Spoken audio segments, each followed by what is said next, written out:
Olá, boa noite a todos. Sou o professor Diego Prado, sou de Guaíra, professor das disciplinas de História e dos componentes curriculares de Pensamento Computacional, Educação Básica e também Pensamento Computacional no Ensino Médio, e também professor do componente curricular de Robótica na rede estadual do Estado do Paraná.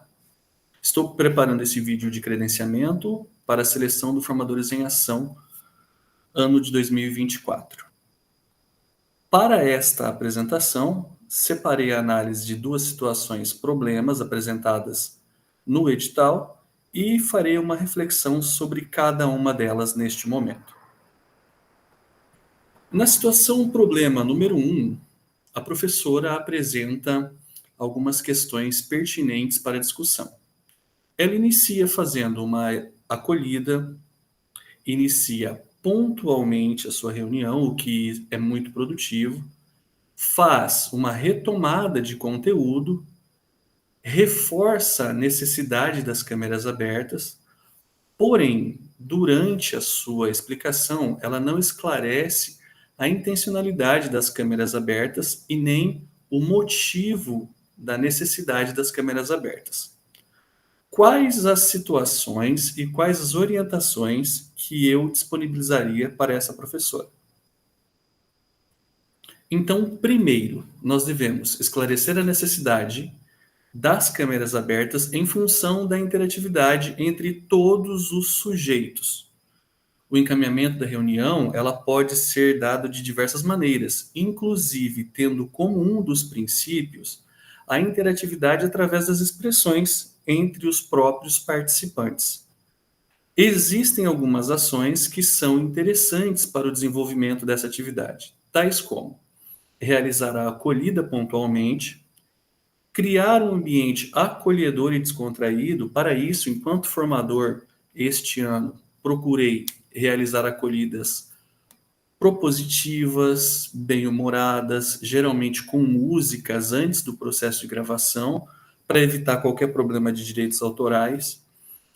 Faço todos os esclarecimentos e combino algumas ações que serão feitas durante a reunião, tais como interatividades, os momentos que essas interatividades serão executadas, e sugiro ainda para que os cursistas, ao longo da sua atividade, utilizem recursos presentes dentro do próprio aplicativo Google Meet, como a utilização de um fundo neutro, uma parede branca, como é o caso da minha aqui, ou então desfocar o fundo, que é um recurso do próprio aplicativo, além de utilizar os fundos variados propostos pelo próprio aplicativo Google Meet, o que gera no cursista, nesse momento, a possibilidade de conciliar o momento da reunião, garantindo também a sua privacidade, estando ele em um ambiente escolar ou até mesmo no seu ambiente doméstico.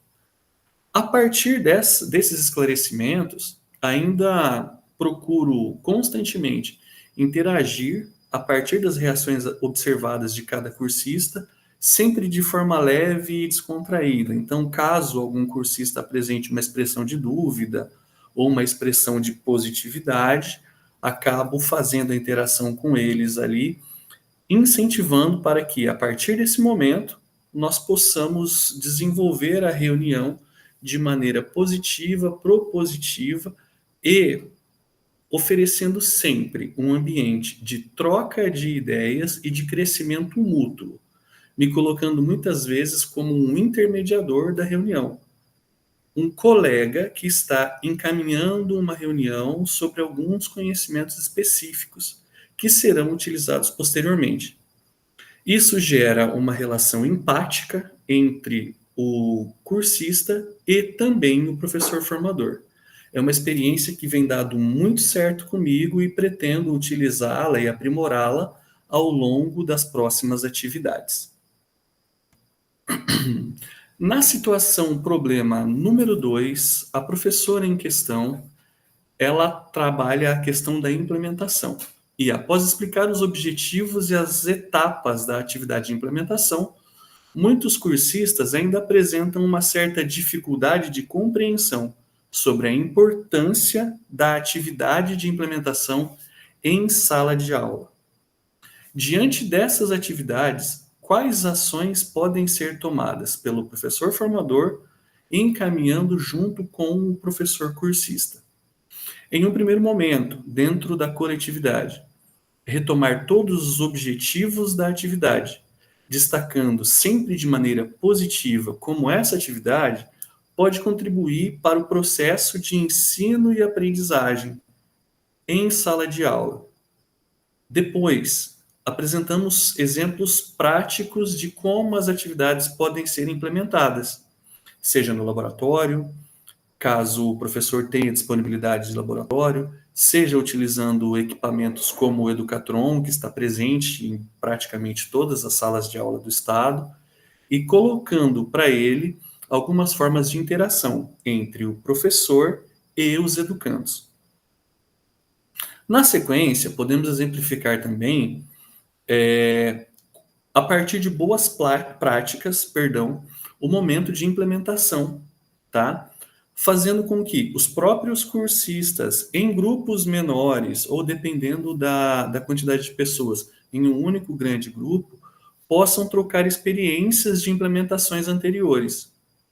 Como fizeram, o que deu certo, o que deu errado, realizando ali uma espécie de brainstorming, ou uma tempestade de ideias, para que juntos eles possam encontrar soluções para os desafios propostos um pelos outros ou encarados um pelos outros, e também fazer essa troca de experiências, o que tem se mostrado muito positivo ao longo das jornadas deste ano. Em último caso, caso algum professor em específico ainda apresente alguma dificuldade, existe a possibilidade de um atendimento individual para o esclarecimento de dúvidas e a proposição de atividades. A partir disso, pretendo esclarecer neste vídeo de apresentação algumas das soluções apresentadas para as situações problemas presentes no edital. Mais uma vez agradeço a atenção de todos. Meu nome é o professor Diego Prado, atuo na cidade de Guaíra e sou professor formador desde a primeira jornada. Muito obrigado e boa noite.